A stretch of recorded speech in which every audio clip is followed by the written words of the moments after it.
Just contemporary issues और एक blessings आपके मुंह से जो हमारे विश्वविद्यालय परिवार को particularly to our kids students, और अभी आप दे के भी आए हैं और यहाँ से ये हुआ कि लाइव टेलीकास्ट भी होगा और मैम भी हैं अभी आप, तो इसलिए हम लोगों ने एक छोटा सा कार्यक्रम किया है।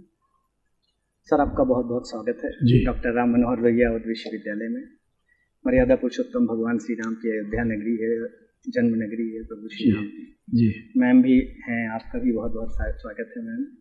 हम लोगों का सौभाग्य है कि सर के साथ मैम के भी दर्शन हो गए। सर कुछ सवाल हैं मैं आपसे रखना चाहूँगा आपके सामने। सबसे पहला सवाल सर आप अवध विश्वविद्यालय में हैं, तो लोहिया जी के बारे में आपकी क्या दृष्टि है और लोहिया जी के बारे में आपका विचार क्या है? जब लोहिया जी राजनीति में आए और एक अल्पकाल के लिए पार्लियामेंट के मेंबर भी थे, उनको सबसे एजुकेटेड ज्ञानी व्यक्ति माना जाता था। जो विपक्ष के अन्य पार्टीज थे वो उनकी सलाह लेते थे और वो नए नए कल्पना देते थे, जिससे ऑपोजिशन कांग्रेस पार्टी बार बार जीत कर आ रही थी, तो कांग्रेस पार्टी की जो विकास है कैसे रोककर विपक्ष के एक विकल्प बन सकती है, उस पर उनका विचार अल्टीमेटली उनके जीवन काल में वो देख नहीं पाए उसकी सफलता, बट आखिर में वही हुआ जो वो कह रहे थे होना चाहिए। दूसरा है कि वो पीएचडी उनको इकोनॉमिक्स में था फ्रॉम जर्मनी, और उनकी जो समझ थी वो इतनी थी कि जवाहरलाल नेहरू कांपते थे जब वो सवाल पूछते थे। तो जवाहरलाल नेहरू की पढ़ाई उनके मुकाबले कुछ नहीं थी, और ये राजनीति में आने के बाद भी पुस्तक पढ़ते थे।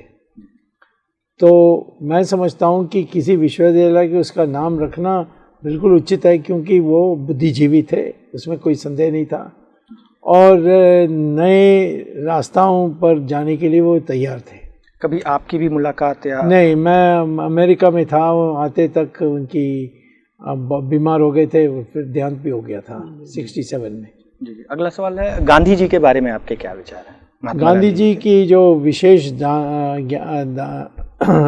यानी कामयाबी थी या विशेष उनकी देश के लिए दान थी, वो ये, एक तो उन्होंने एक व्यापक संगठन खड़ा कर दिया जो जनता की संगठन थी, वो है कांग्रेस पार्टी। पहले तो सब कॉकटेल क्लब जैसा था, कोई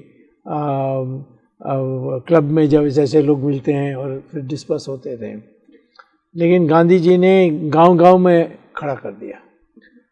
दूसरा है कि गांधी जी ने हर प्रांत में नेता भी खड़ा कर दी, जो आजकल नेता नहीं करते। वो डरते हैं कि वही खड़ा हो जाएगा तो मेरा ही गद्दी छीन लेगा, तो वो क्योंकि वो खुद गद्दी नहीं चाह रहे थे, तो बड़े आराम से उन्होंने इतने हस्तियों को पैदा की कि हमें आज़ादी के बाद कोई दिक्कत नहीं हुई देश को संभालने के लिए। सर आप एक सफल राजनेता हैं, क्या किसी ने आपको, किसी बड़े राजनेता ने बचपन से आपको प्रभावित किया है कि राजनीति के क्षेत्र में जाएं? राजनीति में तो कोई प्रभावित करना गलत होगा। मुझे स्नेह दिया और मेरे लिए इन्हीं एक मौका पैदा किया जिससे मैं आगे आ सकता हूँ। उसमें जयप्रकाश नारायण थे, एक हद तक मोरारजी देसाई, क्योंकि प्रधानमंत्री बनने के बाद ही मैं मिला था तो लगातार कांटेक्ट नहीं हो सकती थी, बट वो जहाँ भी घूमने के लिए जाते थे हवाई जहाज़ में तो मुझे साथ ले जाते थे, तो उसमें हम इतिहास सीखते थे और उनके मनुष्य के चरित्र के बाद उनका बड़ा समझ था। तीसरा था नानाजी देशमुख, जो आरएसएस के थे और जनसंघ में थे। तो ये तीन लोग तो मुझे सिखाया बहुत। परंतु मैं किसी प्रेरणा से इनसे प्रभावित हुआ या मैं प्रेरणा के कारण से, मेरा परिस्थिति ऐसी थी कि हम दोनों के मिलने का हुआ, परंतु अधिकांश अदरवाइज मैं आते तक तो मैं प्राध्यापक बनकर बहुत साल बीत कर फिर आया, अमेरिका देखा, दुनिया देखा, तो मुझे कम सीखने का कम था, यानी कुछ सीखना नहीं था, कुछ सिद्धांतिक रूप से कुछ सीखने के लिए कुछ नहीं था। जी जी सर, आपको कहा जाता है कि आप इकोनॉमिक्स के ब्रह्मांड गुरु हैं, मतलब देवता हैं, लोग अपनी अपनी परिभाषा में तोलने की कोशिश करते हैं। क्या बचपन से ही आपका ये विषय क्षेत्र रहा है या आप पहले दूसरे क्षेत्र विषय में पढ़ाई में बहुत अच्छे? नहीं, मैं तो स्कूल में क्रिकेटर और swimmer, top cricketer, top swimmer था, बट कॉलेज में आने के बाद मुझे लगा कि या मैं इसमें जाऊंगा या मेरा पढ़ाई को बर्बाद करूंगा। तो मैं तो शुरू से यही सोचता था मैं प्रोफेसर बनूंगा, और मैथमेटिक्स में मेरा पहला था। फिर मैथमेटिक्स को इकोनॉमिक्स में लगाने से मेरे प्रसिद्धि बहुत बढ़ी। मैं तो सोचता था जीवन भर मैं प्रोफेसर रहूँगा, बट यहाँ राजनीति कारण से ये मुझे मजबूर किया कि मैं प्राध्यापक रहना है तो मुझे विदेश जाना है वापस, जैसे अन्य हिंदुस्तानी जाते थे। तो यहाँ रहना तो मुझे ऐसा कोई काम करना जहाँ सरकार की हाथ नहीं लग सकती, वो राजनीति था, इसीलिए मैं राजनीति में आया। मैथमेटिक्स का तो सर विशेष योगदान रहा है आपके जीवन। Father was a mathematician. Yes, my father. Because of mathematics. Yeah, she was also PhD in mathematics. Then she went to law. तो ईश्वर ने जो प्रेरणा आपको या जो विषय आपको अच्छा लगा, तो हम समझते हैं तो बहुत ही बढ़िया हुआ, और वो सफलीभूत हुआ है। बाद में वकील बनी। जी। सर, आपके बच्चे बड़े हो गए, कभी आपने राजनीति में या कोई ऐसा सलाह अपने बच्चों से लिया सर? नहीं, वो राजनीतिक सलाह या अपने विचार तो देते रहते थे, परंतु मैं तो किसी का विचार नहीं सुनता हूँ। बच्चों का कैसे सुनूंगा? जी। तो परंतु वो बताते थे और मुझसे भिन्न राय रखते थे, और मैं उनको कभी डांटता नहीं था उसके लिए। बहस होती थी, सुनते थे उनको? सुनता नहीं, उनसे बहस भी करता था, और लेकिन मैंने कभी उनको विवश नहीं किया कि वो अपना राय बदले, या खबरदार ऐसी बातों मेरे सामने मत बोलो, ऐसा नहीं कहा कभी। मनमोहन सिंह जी से आपके कैसे संबंध? मनमोहन सिंह से हमारी दोस्ती, जब वो मैं प्राध्यापक बना IIT में, वो उनके सिलेक्शन कमेटी में वो चेयरमैन थे। अच्छा। हाँ, तो उस समय इंदिरा गांधी चाहती थी मैं नियुक्त ना हूँ, और उन्होंने 10 मेंबर्स की सिलेक्शन कमेटी बनाई। अब 10 मेंबर्स मैंने कोई एक सहमति बिल्कुल होगी नहीं, और उसका फ़ायदा उठा के फिर मुझे ना कहना कि डिवाइडेड ओपिनियन थी। लेकिन मनमोहन सिंह ने उसमें ऐसा संचालन की कि मेजॉरिटी हो गई, यूनानिमिटी हो गई, तो मैं प्रोफेसर बना। उस समय से हमारी रिश्ते अच्छे थे, क्योंकि सैद्धांतिक रूप से हम एक ही सोच था कि कम्युनिज्म सोशलिज्म चलेगा नहीं। और मैं जब मंत्री बना तो इसको मैं ढूंढा कहाँ है, ये देश छोड़कर चले गए थे और जिनीवा में बस गए थे, तो फिर मैं उनको बुला के लाया वापस, और हमारी चंद्रशेखर गवर्नमेंट की ये सलाहकार थे। हाँ, फिर नरसिम्हा राव की सरकार बनी। नरसिम्हा राव चाहते थे मैं आऊँ, परंतु शर्त लगाई कि मैं कांग्रेस पार्टी का सदस्य बनूँ। मैंने कहा वो नहीं बन सकता मैं, क्योंकि ये पार्टी तो एक परिवार का दौलत है, और आपको भी कल निकाल देंगे, आप किराए के हैं ऐसे मान के आपको निकाल देंगे, तो परंतु मैं सहयोग करूंगा। तो उन्होंने फिर एक कमेटी बनाई, उसकी चेयरमैन बनाई, उसको कैबिनेट रैंक दी। तो राजनीति में मैंने जब भी मौका मिला तो अर्थशास्त्र का जो ज्ञान है उसका उपयोग करके देश का भला किया मैंने। जी। 2008 में एक बहुत बड़ी मंदी आई, लोअर सर्किट भी लगी मार्केट में। हाँ। तो क्या लगता है कि मनमोहन सिंह जी ने उस समय बहुत अच्छा काम किया? नहीं, वो समझदारी तो था, उसकी समझदारी तो थी, परंतु ऐसा है कि वो अमेरिका में सब प्राइम लोन के नाम पर जानी जाती थी, कि बैंक कर्जा देते थे, मॉर्गन स्टैनली, फिर हाँ कर्जा देते थे, फिर कर्जा का और फिर किस्से में यानी इंस्टॉलमेंट में वापस रिपे होते थे। तो ये कई ऐसे कंपनीज थे, उन्होंने जाकर बैंकों को कहा कि आप $1 मिलियन कर्जा दोगे और आपको हर साल $1,000 यानी हर मास $1,000 मिलेंगे, $1,000 मिलेंगे, तो बहुत समय लगेगा वो पूरा पैसा मिलने के लिए।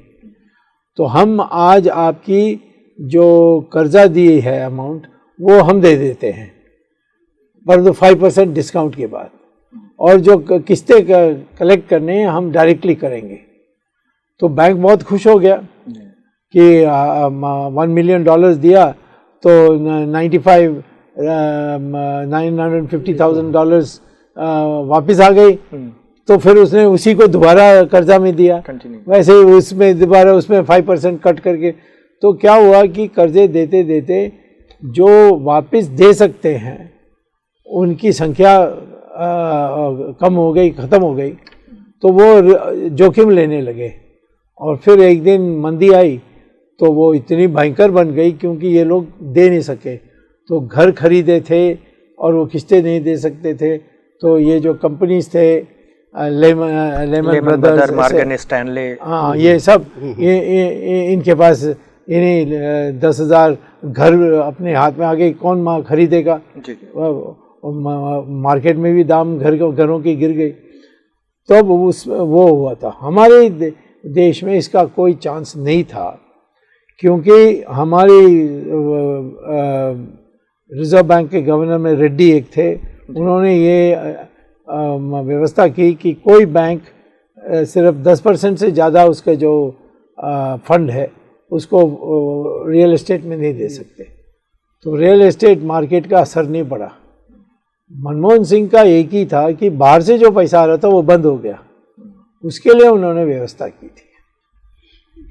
सर अभी इकोनॉमी की बात आई और मनमोहन सिंह जी की बात आई, अभी थोड़ा स्लो डाउन है अपनी इकोनॉमी में भी, थोड़ा नहीं है, बहुत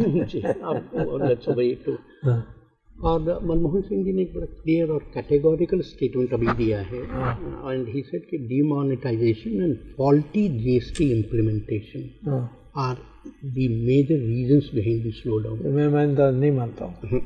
मैं मानता हूँ कि डीमोनेटाइजेशन गलत तरीके से क्रियान्वित हुआ और जीएसटी लाना ही नहीं चाहिए था, और मैं पार्लियामेंट में मैं ऐसा बोला भी, और उस कारण से ये नहीं हुआ। इस जिस कारण से हुआ वो ये है कि नंबर 1 आपने ब्याज जो है उसको इतना बढ़ा दी कि स्मॉल एंड मीडियम इंडस्ट्री सब क्लोज होने लग गए। दूसरा है कि आपने टैक्सेस के जो कलेक्शन के लिए इतना टेररिज्म आपने कर दी कि लोग कर्जा लेकर खरीदना बंद कर दी। अब जो उनकी सेविंग्स थे वो घर में ही रखें, उसको बैंक में नहीं डाला है, और तो कंजम्पशन भी कम हो गई।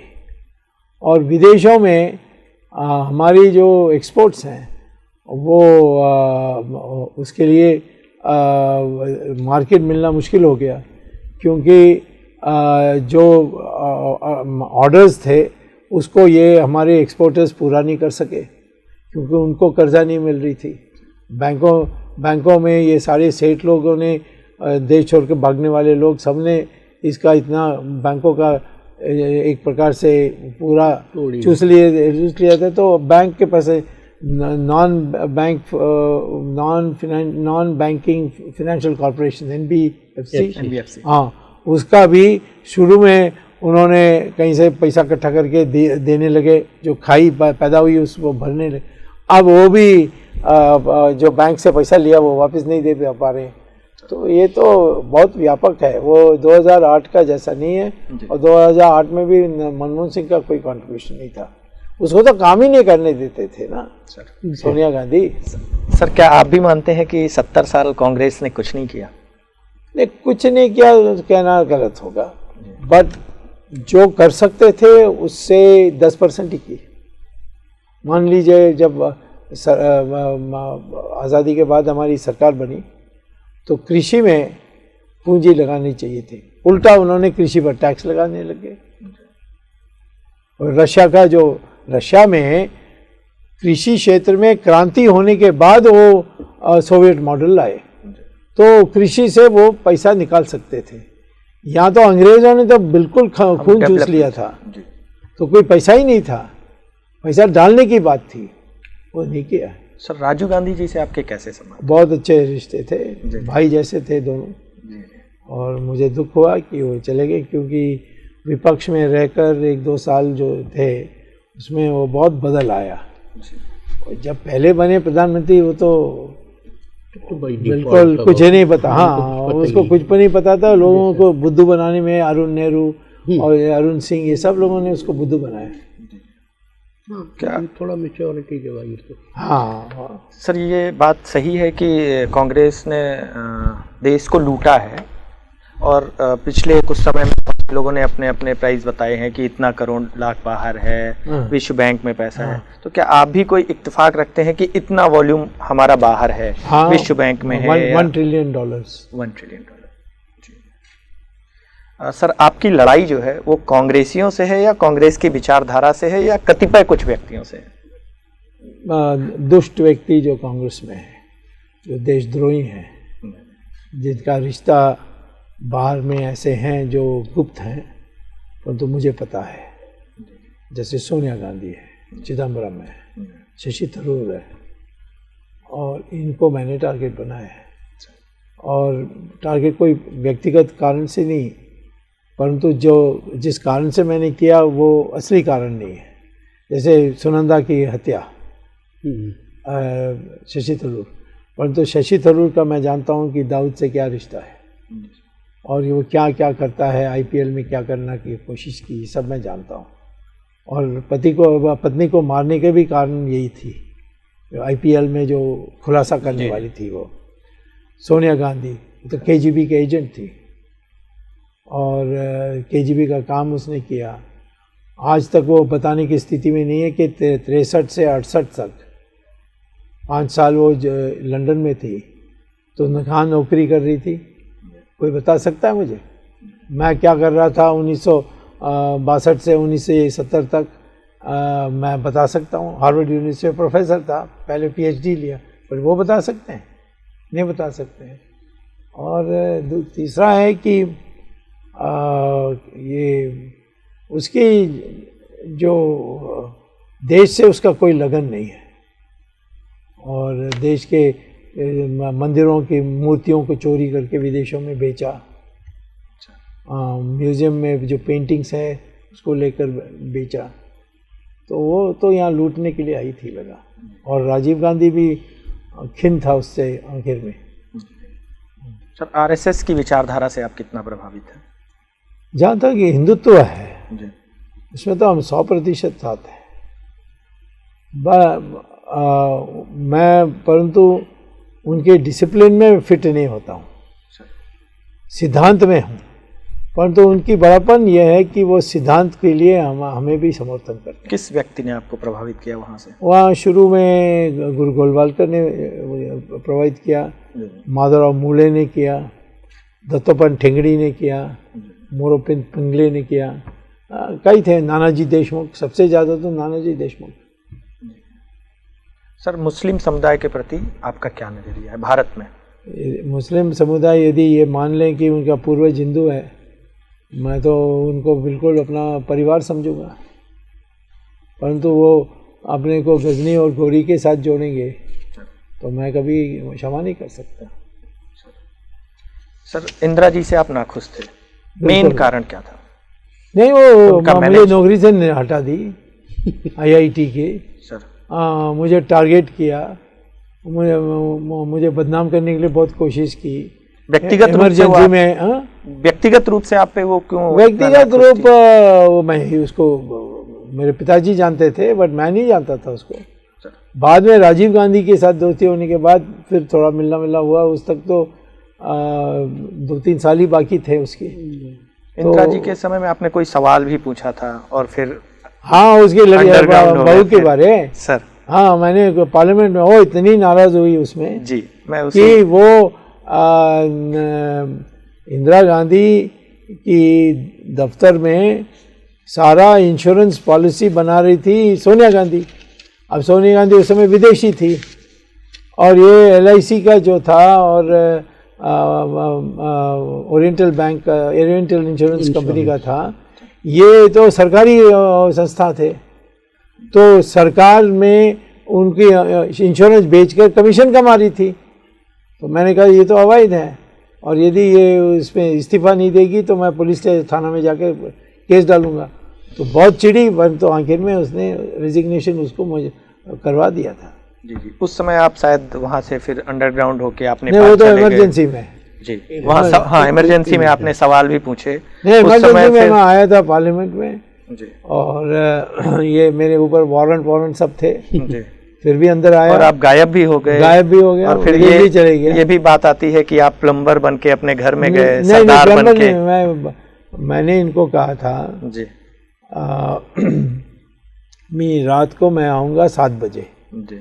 उस समय ड्यूटी भी बदल होती है पुलिस की, बाहर जो बैठे हैं जी।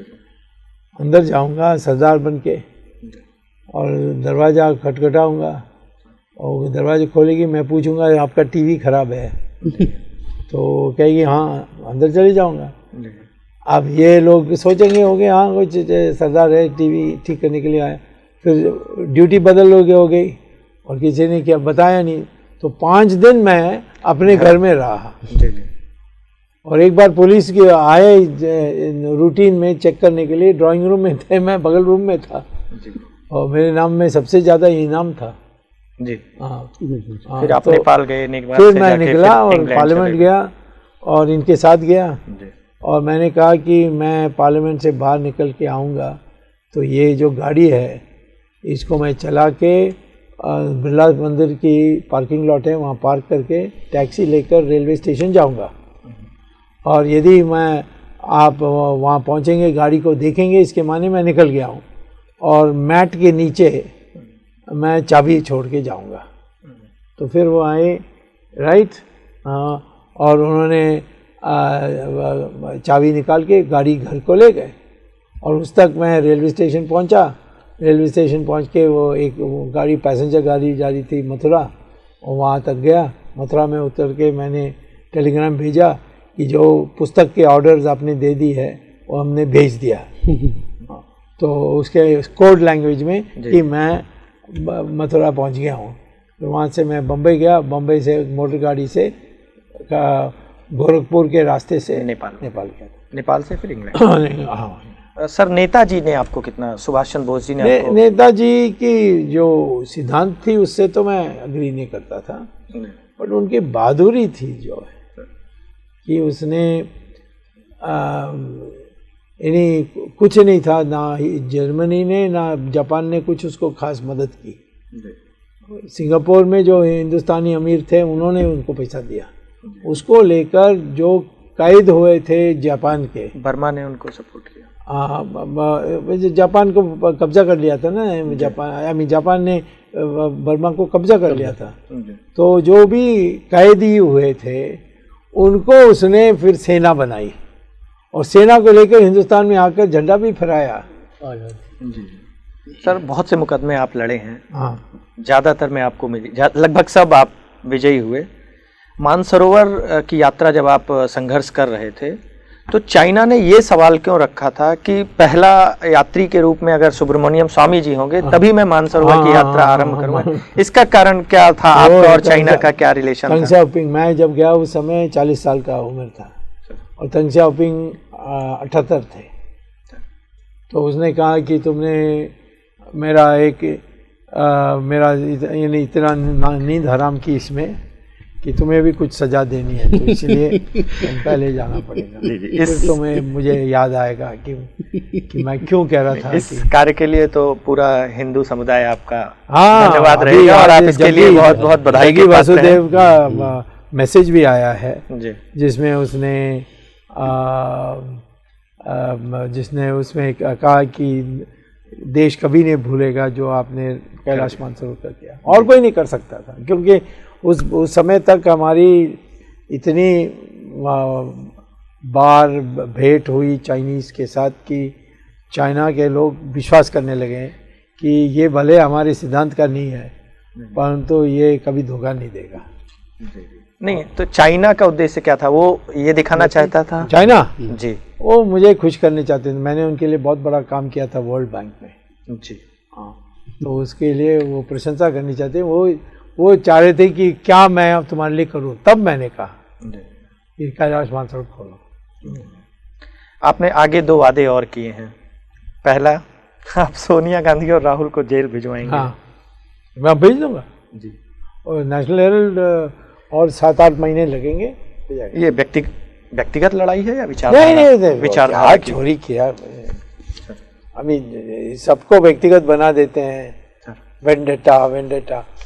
सवाल है कि बेल में आई है, कोर्ट ने उनको बेल में भेजा है तो व्यक्तिगत कैसा हो सकता है, जैसे कोर्ट नहीं पहचानने का। जी। आपने मंदिर बनवाने का भी दूसरा वादा? हाँ, वो तो हो जाएगा। कैसे बनवाएंगे, क्या करेंगे? नहीं, वो तो आखिर में मेरा है कि हिंदू समाज की आस्था है कि वहाँ राम पैदा हुए, इसको कोई कोर्ट चैलेंज नहीं कर सकता। सर, इतनी बड़ी संख्या में लोग विश्वास करते हैं कि वहाँ राम पैदा होते हैं, तो कोर्ट को एक्सेप्ट करना होता है। सर, और दूसरा है कि ये मेरा मूलभूत अधिकार है वहाँ पूजा करने के लिए। ये सुन्नी वक्फ बोर्ड क्या मांग रही है? प्रॉपर्टी मांग रही है। वो तो मस्जिद बनाने की बात नहीं कर रही है ना, तो प्रॉपर्टी की बात कर रही है। और इसीलिए प्रॉपर्टी तो साधारण अधिकार है, तो मेरा ये मूलभूत अधिकारी तो टिकेगी। यदि कोर्ट से सकारात्मक जवाब नहीं आते हैं, हमको जीत नहीं मिलती है, तो क्या हम विधेयक लाने का सदन में जाएंगे? नहीं, विधेयक कुछ नहीं होना चाहिए। सरकार ने सारा जमीन की राष्ट्रीयकरण कर लिया। सर, हाई कोर्ट ने निर्णय दिया था, 3 पक्षों में जमीन को बांट दिया था। हाँ, इस तरह का अगर निर्णय आता है तो क्या हम सदन जाएंगे? या क्या करेंगे? सदन की जरूरत नहीं, क्रांति रूप लेंगे? सदन की जरूरत नहीं है। क्रांति होगी। सारा जमीन की राष्ट्रीयकरण कर दो, बाकी तो सिर्फ 0.3 ही है। यानी 67.4 तो राष्ट्रीयकरण हो गया है। जो विवादित क्षेत्र है उसका भी राष्ट्रीयकरण कर दो और फिर मंदिर बना। 3 पक्ष हैं सर उसमें, आप किसके साथ खड़े होंगे? मैं किसी के साथ नहीं, मैं राम मंदिर बनाना है बस। और मैं कहता हूं कि या मेरी आर्ग्यूमेंट मानो या सरकार उसकी राष्ट्रीयकरण करके जमीन दे दें मंदिर बनाने के लिए। सर, नोटबंदी और जीएसटी पे आपका क्या भाव है? नोटबंदी मैंने कहा था कि व्यवस्था अच्छी होती तो अच्छा होता, और जीएसटी तो नारा हमारे देश के लिए अनुकूल नहीं है। इसको रद्द करना है। गिरती हुई अर्थव्यवस्था में आप अपना क्या योगदान देंगे, क्या करेंगे? मैं क्यों बोलूँ इसमें? वो पूछें, मोदी को पूछना चाहिए, राय लेना चाहिए। हाँ, मैं क्यों बोलते? मैंने 3-4 बातें तो कह दी। इनकम टैक्स को अबॉलिश कर दो। दूसरा है कि जो कर्जा लेने का ब्याज है उसको 9% कम कर दो, माने 9% से ज़्यादा नहीं होना चाहिए। और जब मैं फिक्स डिपॉजिट में पैसा रखता हूँ उसको भी मुझे 9% देना होगा 5 साल के लिए। हाँ सर, ये 3 मैंने बोला है, और भी बोलने के लिए वो सब टेक्निकल हो जाएगी। सर, आप मानते हैं कि मंदी आ गई है? मंदी है या आने वाली है? नहीं, अब जाने का टाइम आ गया? आने वाली है। नहीं, जाने वाले की टाइम नहीं अभी। वो तो तुम हमारे अखबारों को पढ़ के सोच रहे होंगे। जी मैं यही आपसे जानना चाहता हूँ, मंदी अभी और है? अभी तो बहुत है, अभी तो कोई कदम ही नहीं उठाया ना। जी एनपीए के लिए सर कौन जिम्मेदार है? एनपीए के लिए जिम्मेदार बैंक या नहीं, बैंक भी है, और हमारी सरकार की नीति जो है कि हमने रूल बनाना चाहिए, 2 किस्तें नहीं दिया तो रोक देना चाहिए। हमने इनकी प्रभाव में उनको 10 किस्तें नहीं दिए, तब वो भागने के बाद उसको रद्द किया है, वो प्रॉब्लम है। जी सर, पकौड़ा बेचने को रोजगार की परिधि में रखना क्या न्यायोचित है? तो सस्ते में, मैं अर्थशास्त्री हूँ, मैं ऐसे सड़क की बात नहीं करूँगा। आप एक लास्ट है सर, दो सवाल। हाँ, दो सवाल। मैम ने आपने you have written somewhere that doctor Swamy is having a bittersweet relationship with BJP. No, I haven't said that. The book, perhaps. There's a complete blackout of Swami from the time the BJP was formed until about 2013. There was no attempt by the BJP to. Where I read, just a second. The place where I read, it was written in relation to the Vajpayee's treatment of Dr. Swami. Yes, Vajpayee's treatment was the basis for why the BJP wouldn't touch Swami. Vajpayee looked upon Swami as a possible rival, and he didn't want that to happen. So he cut Swami out. And the BJP and the RSS needed Vajpayee. So they went along with it. And you have written that. You have not minced any word in expressing your that is it. The second thing, you have written somewhere that Dr. Swami, no household could be having so many number of ACs, TVs and computers that we are having. That is true. So how far trouble it shoots as a household? I am trying to ask. Swami doesn't count cost, if you saw the size of his electricity bill, for instance, it's huge. Because to him, getting results is more important than anything else. But, there are lots of things he doesn't spend money on. So, it works out. Sir, एक last question आप दोनों से है, last one, क्योंकि ज़्यादा हो गया है। सर, मैंने ये भी पढ़ा है, मैम ने ही लिखा है कि you are very fond of having these domestic pets, I mean dogs. Yes. और एक डिज़ायर आपकी अभी अनफुलफिल्ड है, you wanted to have a pet monkey also. At one stage. At one stage, not now. No, I can't, because I was trying to if the thing is that monkeys are very hard to discipline. So I think it won't suit her. No question. I won't allow a monkey. So they won't allow monkey. So I was just trying to correlate that maybe one of the hidden agenda behind celebrating the birthday you may look for some monkey also. No. No. But the monkeys in the temple are very well disciplined. Very well. They sit with their thalis and wait for the food.